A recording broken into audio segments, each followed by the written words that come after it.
Welcome to Between the Business Cards, a podcast that helps business professionals take their network and sales skills to the next level. And now, here are your hosts, Martina Niemeyer and Brandon Suba. Hello and welcome to Between the Business Cards. I'm Brandon Suba with Valley Construction. And I'm Martina Niemeyer with Centersphere. And we're here to bring you tips and tricks of things that can help you in your networking world, your sales world, and maybe sometimes life, depending on what's going on with you. But today, we get to touch on a topic that we've talked about many, many times. It keeps coming up, yeah. And we say we're going to do an episode on it. So today is that episode, and it is on credibility. Now, there are three parts that if you have followed me in my networking journey, you can probably recite this part with me. But I learned a long time ago the VCP process. Martina, do you know what that stands for? Visibility, credibility, and profitability. Nailed it. So we are going to do a two-part series here. Today we're going to focus on credibility. It is by far the most lengthy part of this conversation. And then on the next episode, we're going to touch on the visibility and the profitability. So we're going to bookend this all together. But we thought since we talk about credibility so much and that it is going to fill a whole episode here, that we're going to start with that. So today, it's credibility. Yay! Okay, sorry to bombard this. Right out No, of the chute, you're but, totally good. Okay, so an analogy that I always used to understand credibility, in life, sure, but mainly in a setting where you are committed to a group that you see every week and you're gaining credibility with them, or you're going to events, and these are all things that we'll talk about within this episode. But here's the analogy. It is like a tightrope. And if you think about going up on a tightrope, you start slowly, you process slowly, and you have to be pretty careful.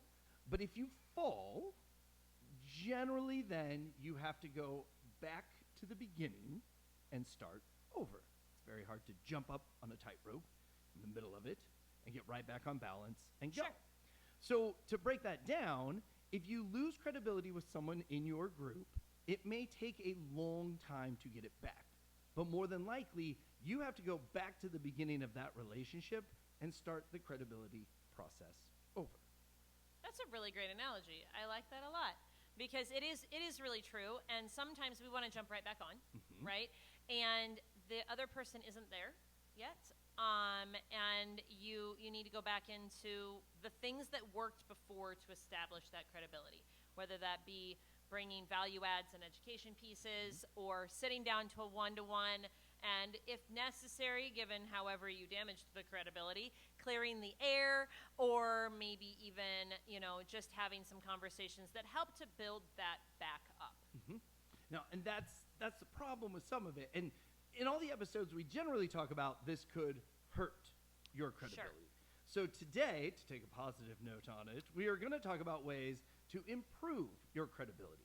So whatever your story looks like, be it someone in your group again or someone within the network, if you know you've hurt credibility, Martina said it, you have to air it. You have to talk about this. You need to address the person if you want to fix the relationship. That's a good point. If you don't want to fix the relationship, in all honesty, people sit in the same room in business and they may not love each other. They may not always get along, but you can be cordial. You can always be cordial. But if the relationship isn't worth fixing, then I would say you don't really have to take these steps. And if it means something to the other person, then they should be taking the steps. But neither here nor there. We're going to talk about things that can help your credibility on this episode. So first one, you can take this one. So we have attending events and your weekly meeting. Now, this does kind of touch on something that we will talk about in the next episode as we talk about visibility. But when you are at events, when you are at your meeting, you're showing that you are reliable. You're showing that you're committed.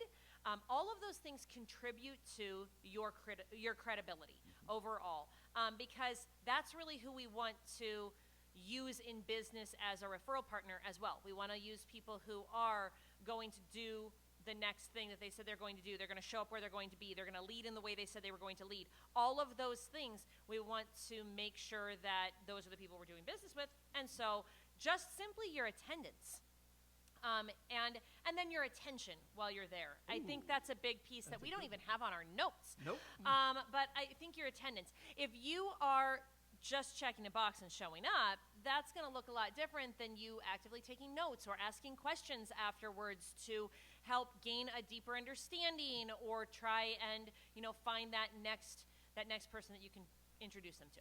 Mm-hmm. And on the lines of being attentive when you're there, think about this. Something big just happened in your business. It's an exciting thing that you get to announce, and it may be a very easy referral, or it may affect a lot of people in a positive way. The person that's not there to hear it, and then maybe hears about it a few months later and is like, oh gosh, that's really cool. That's where you didn't gain credibility on that by missing your meeting. Now, if you have a sub, you were represented. Not that Sure. you and your sub are going to talk about it, but that's where attending and being there and being present and hearing what people are saying gains that credibility because they want to help you now because you're actively helping them. So, and same with events. We have people that host events monthly, 2 times a month specifically in the network, to go and be part of their showroom or see their business Sure. or whatever that is. You're gaining credibility because you're supporting them on a very specific level at their office. Yes. All right, next one. Do what you say you are going to do. Which I kind of Follow alluded to in the through. last Yes, one, yes. but yeah. That follow-through piece, and as we were talking about it, I said almost societally, we're so busy, it's pretty easy to fall short on the follow-through piece, right? We all have a lot of things that we're going to do as soon as we leave a meeting or leave an event or leave a one-to-one, right? You get back to the car and the emails are dinging in, or you have text messages, or maybe you grab a phone call as you're walking out. But if you said you were going to set up a connection, set up a connection. If you said you're going to follow up with another meeting, or if you're going to make an introduction, or if you're going to attend an event with them, make sure that you do the things that you say you're going to do and that you're committed to, that piece of the relationship of being reliable. So here's a cool thing. You can have a good referral for someone or you can have a good connection for someone, and you don't have to tell them until you've reached out to that other person. Did you know that? I did know that. That is a cool thing, right? It Because is. we get so excited. And we're like, hey, oh my gosh, you asked for this, and I know somebody that can help you with that, or they need that service and everything. And you get so excited, and then you tell them, and then you forget. Right. Right? Versus get so excited, write it on your hand. I actually had notes on my hand earlier. I just got back from traveling, and so I had to write a lot of notes. But write a note on your hand that you want to make that connection. Reach out to that person afterwards. Now they're excited, and then you get to follow up with the person in your group, and you don't have to worry about remembering it when Sure. you leave because you're doing it post leaving. And then this way, everyone's excited to get connected. The person that needs the service is waiting for the phone call, and the person that helps with that service gets to make that phone call, and now it's a win-win. Huge credibility booster. I think that that's a great point because you are right. We get really excited. We do. And then we're like, oh, I'm going to connect you with so-and-so. And when you were talking, I kind of went negative in my head of what if I talk to this next person and they say, oh, actually, no. Yep. And then I've promised that I'm going to connect them, and this other person has just said that they're not really interested in being connected. And now I either have to be awkward and come back and be like, that person didn't want to be connected with you, which is probably not what you're going to do, right? Because that's an awkward conversation. But it's, or it's not a good fit, or however gently you would like to put that. But generally speaking, it's nicer if you already have it kind of teed up, if you will. Correct. Yep. And then that way, you can't drop the ball because the ball is rolling where it should. This is a big one that I think a lot of people look past. And I was going to say newer members and older members, but I feel that's kind of true still with this. But actively pursuing referrals. The easiest referral to give is the one that falls in your lap. And we love those. Yeah. We love those. And if you are the type of person that really doesn't have a referral goal, you're active, but you don't put pen to paper what your goal of referrals is, the ones that fall in your lap, those are great. Because if you have no number you're aiming for, hopefully you get a few that fall in your lap throughout Sure. a year, and you're contributing to the group. There is nothing wrong with that. Yeah. But to gain credibility and to build that with the group and specific people in that group, if you actively pursue referrals, chances are you are going to come to a meeting and say, hey, Martina, I have this referral that I'm thinking. This is a bad referral. okay, this isn't what you're looking for. Okay. I have a referral that I'm thinking would be a great fit for you. I talked to him yesterday, and they do need this service. Do you provide this service? I don't provide that service. Great. Okay. Well, I kind of built the conversation out. I'll let them know that it's not going to work out. No problems. I would rather have that conversation 3 or 4 times a year than getting 3 or 4 bad referrals a year. That conversation never happened. And I called somebody, and they're like, why are you calling me? Who are you? Right. Right? So when you actively pursue referrals, you're building conversations that may not be the right spot, Right. or may not hit right, and then the referral doesn't happen. But chances are, 1 out of, depending on the profession, 2 or 3 or 4, they are going to be the right ones. Yeah. And it's going to be awesome. What's one? I think this is one that is a good one that you can actively pursue because everybody needs it and nobody wants to talk about it, but an estate plan. Okay. It is not a common conversation, unless No. you're in the industry, to have that. But understanding how important that is, if you are going to family events and you're recognizing the people that they don't have that, Sure. and maybe you bring it up, and then they're like, you know what, yes, I would like help with that. That's pursuing an active referral.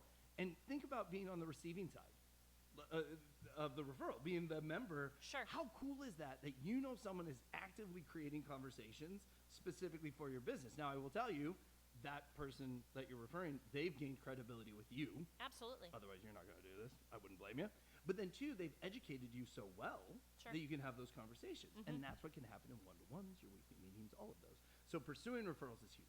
Yeah, I think that that's a great point, and I think that it also shows that you're constantly thinking about them. And even if you're not coming up with those perfect matches, and that's what I loved about your example there, maybe it's not something that I help with, but you don't know where that conversation leads either. It could lead to a referral to somebody that isn't even in the group, and it could, we talk about how these things just bubble and ripple, right?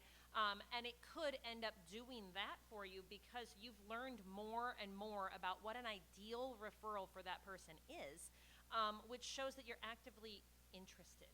You're not passively sitting there like, oh yeah, I have this person in my group, and I mean, I'll probably never refer to him, and believe me, that happens from time to time, that's kind of the attitude. If you're actively trying to start those conversations, it looks a little better on your part. It does.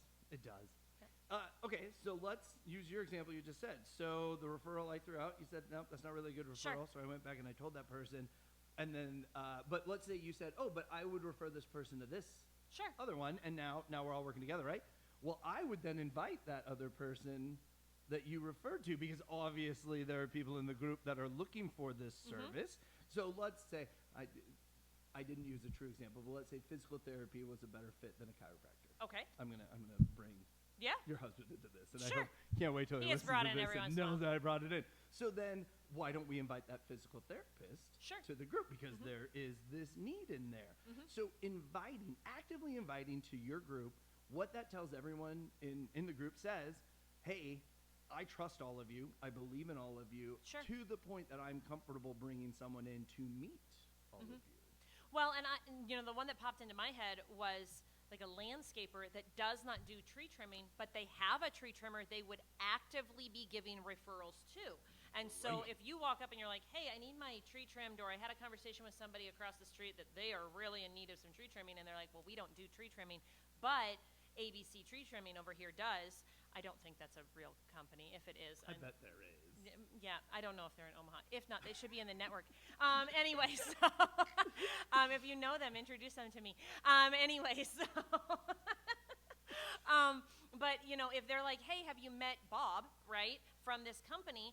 No, I haven't. That's a great person to bring in because it's also a need that other people in the chapter may have not been referring to the landscaper because they knew they didn't do trees, right? And so they haven't been sending those referrals, but they maybe have some to give. And so that's great because there's stuff sitting on the table for Bob before he even walks in the room. Yeah.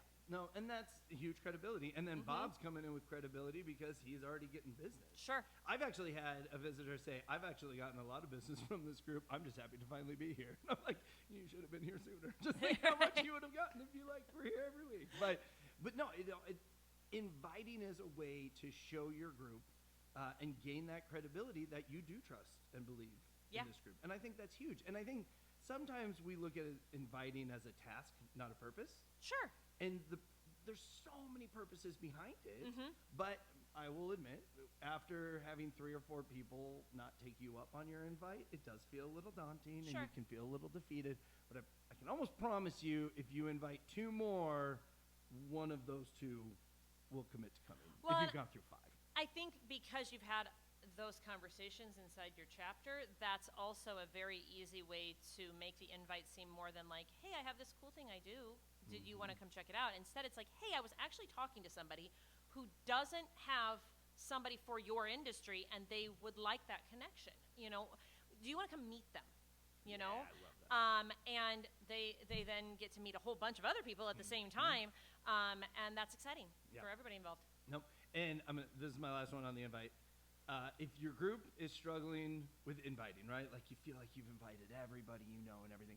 Pick one of the most, I'm going to use this word positively, but isolated professions in your group. Meaning they don't have a lot of other referral sources just naturally in the group.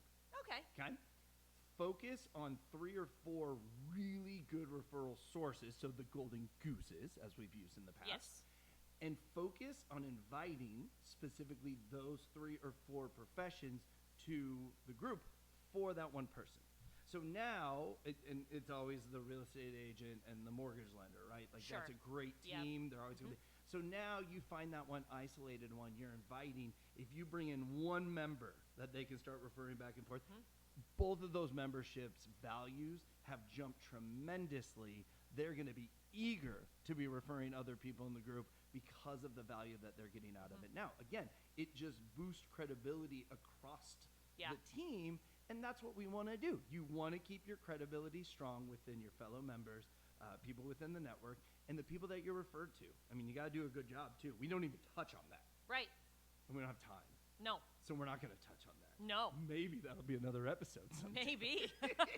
Credibility just across the board. Yes, and I'm excited that we talked about this, because what we would love for you to do is think about the things that we've talked about, and maybe there's 1 or 2 little things that you feel like you could tweak that would be great in adding to your credibility. And if you don't know what they are, kind of a vulnerable thing to do, but find a trusted person in your chapter and ask them. Say, what more could I do to boost people's trust in me? I'll oftentimes call it the trust threshold, right? And you have to cross the trust threshold in order to do business with one another oftentimes, right? Well, that credibility is a huge part of that trust threshold, right? And depending on the industry, sometimes the threshold's a little higher, and sometimes it's a little bit easier to step into that, but it can be really good to figure out where that is for you and what you can do next. So maybe there's just one little thing that you need to tweak. All right. Well, with that, please share, comment. We like comments. We do. If you throw stuff out there, we'll address it. And tell your friends about this podcast. I think all your friends want to know. They do. How to network better. Yeah, absolutely. I think this will really help them. So, but no, other than that, we will talk to you on a future podcast. Have a great day.